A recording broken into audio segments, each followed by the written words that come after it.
종부세 완화 방침 반대합니다.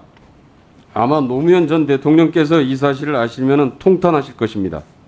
강남 쏠림 현상이 더욱더 가속화될 것이다. 이렇게 보는데 동의하십니까?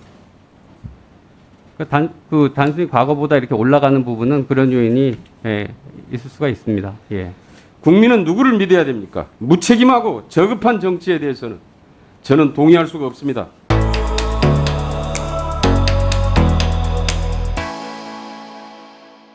네, 김경애 위원입니다. 이번에 조세소위 안에 대해서 기재부는 동의하시는 건가요?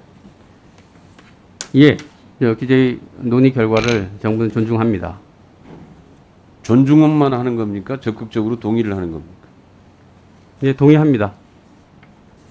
만약에 이렇게 종부세가 완화될 경우에 집값에 미치는 영향을 어떻게 보고 있습니까?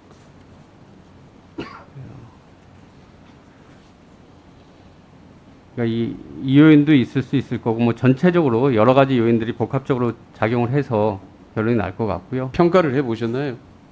이것이 종부세를 이렇게 완화했을 때 집값에 어느 정도 영향을 미칠지 평가를 해봤습니까? 분석을 좀 해봤습니까? 그러니까 실제로 말씀 주신 대로 그 안정 측면만 본다면, 집값 측면만 본다면 공제급이 올라가는 거는 아마는 이제 불안 요인으로 작용할 소지가 있는 거고요. 네, 불안 요인으로 작용할 소지가 있겠지요. 특히 아마 똘똘한 한 채 강남 쏠림 현상이 더욱더 가속화될 것이다. 이렇게 보는데 동의하십니까?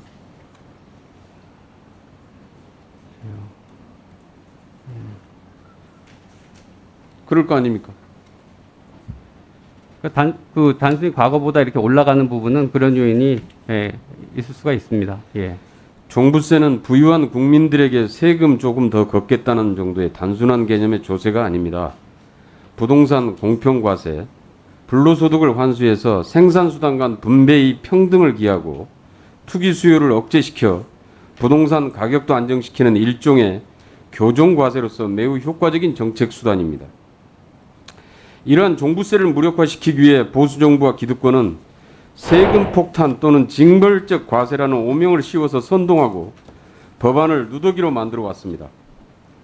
문재인 정부 들어서 조금이나마 정상에 오고 있었는데 표 조금 더 얻자고 우리 손으로 종부세를 또다시 완화시키는 그저 그런 부유세로 전락시키는 시도입니다. 아마 노무현 전 대통령께서 이 사실을 아시면 통탄하실 것입니다. 더구나 코로나19로 힘든 국민들을 위해 재난지원금도 더 필요하고 복지 예산도 더 확충해야 될 판국에 양도세도, 양도소득세도, 종부세도 모두 완화를 해주면 그 재원은 앞으로 어디서 마련을 하겠다는 것입니까? 경기 침체가 우려되는 이 시점에 증세도 쉽게 할 수 없습니다. 특히 서민들의 호주머니에서 세금을 더 거둘 수는 없는 일입니다. 그나마 높지 않은 수준의 보유세 부분이라도 세수로 확충을 해야 되는데 오히려 이것을 더 깎아주면 어떻게 합니까? 우리 지금 보유세의 비율은 시가 15억 원 1주택자 부담 보유세를 봤을 때 서울이 약 한 350만 원. 이 경우는 지금 고령자나 장기 보유자 공제를 전혀 고려하지 않고 그렇습니다. 350만 원인데 비해서 미국 시카고는 약 3,400만 원, 뉴욕은 약 2,700만 원에 달합니다. 2018년도 한국의 GDP 대비 부동산 보유세 비율은 0.8%입니다. OECD 발표에. OECD 회원국 평균 1.1%, 캐나다 3.1%, 영국 3.1%, 미국 2.7%, 프랑스 2.7%의 3분의 1 수준에 불과합니다. 세상에 공짜는 없습니다. 종부세 수가 줄어들면 다른 세금에서 메우거나 복지 등 정부 지출을 줄여야 합니다. 결국 부담은 중산층과 저소득층으로 전가될 것입니다. 또한 그나마 부동산 시장의 안전핀 역할을 할 수 있는 종부세를 무력화하면 부동산 시장 과열은 무엇으로 막겠습니까?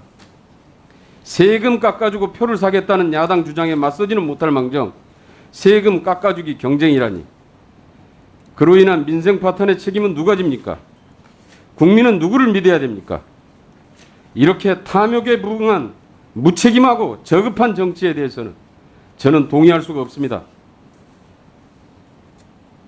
종부세 완화 방침 반대합니다. 이상입니다.